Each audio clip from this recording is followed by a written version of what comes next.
What's up, YouTube? It's your boy P, and today we're wrapping up the Stormweaver series. This is probably going to be the league for me. I really enjoyed playing it. I even had some ideas to keep it going a bit longer, but I'm heading abroad for about a month. That means no Twitch streams, no YouTube uploads until I get back.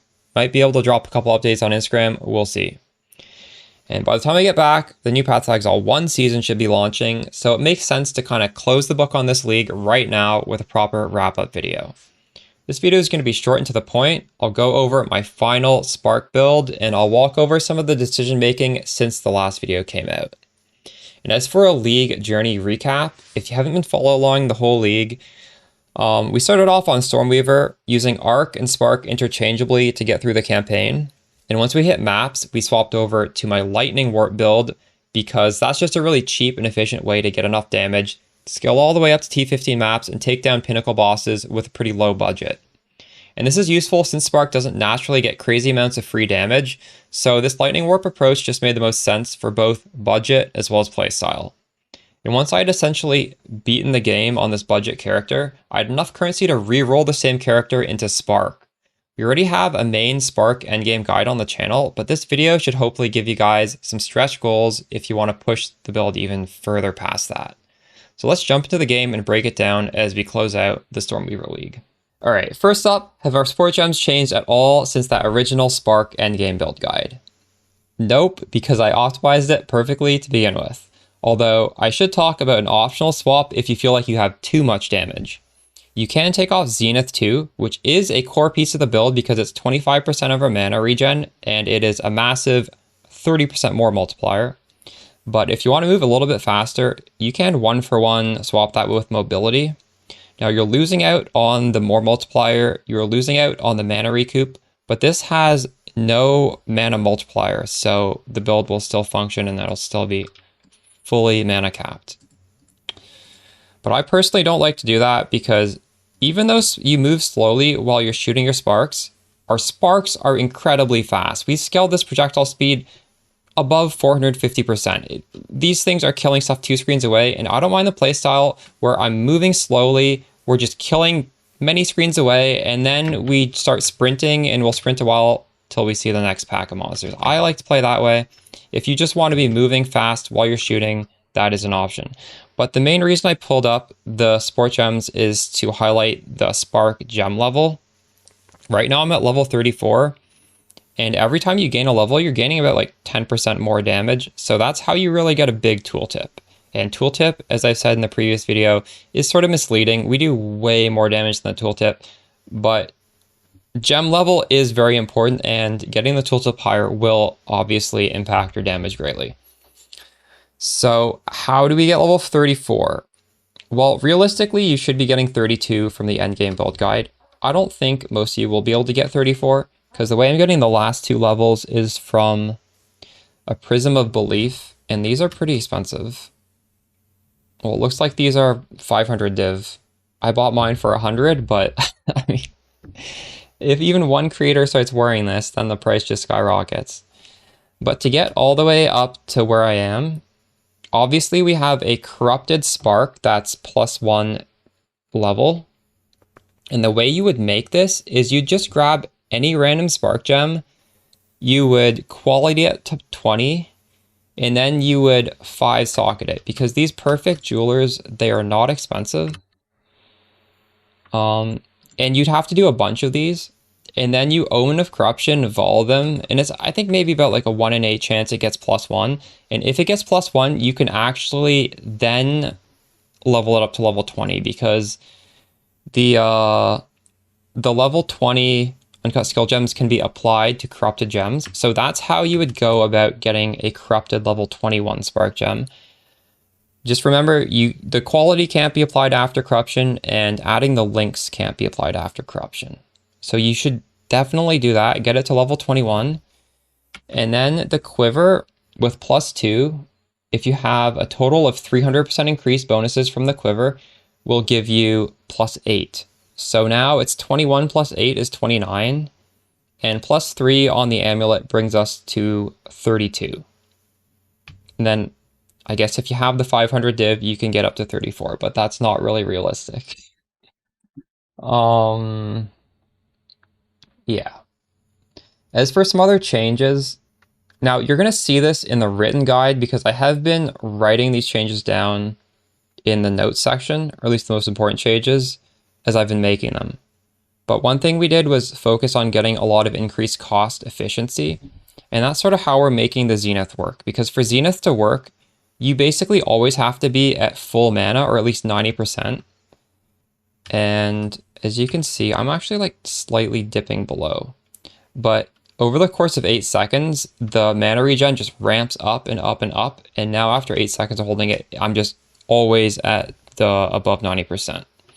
And if you are not, if your DPS is dropping every time you cast, that just means your mana cost efficiency coupled with your mana regen isn't enough to sustain Zenith. So the way my Spark costs only 151 mana, I corrupted the helmet to have 2 sockets, and we used Talisman of Ishta over here. And for the Heart of the Well Jewel, we have 15% increased mana cost efficiency. That rolls between 8 and 16. So Heart of the Well, this is an incredibly powerful jewel for us. I like to get the increased energy shield from the body armor. I like mana cost efficiency. Technically, an extremely good one that I don't have would be any of the gain damage as extra of an element. So like lightning, cold, fire. Honestly, even the chaos one would be all right. But if you're trying to get like 3 to 4 stats, it just becomes absurdly expensive. So I went for purely quality of life and defense on this. And the last jewel I guess we can talk about would be Against the Darkness. And this is not mandatory, but I'm using this to get 12, 24, 36 spirit.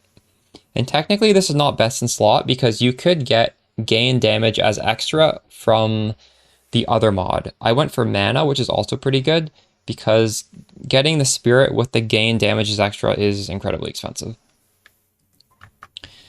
And I think I should touch on an alternative just because this is so unreasonable.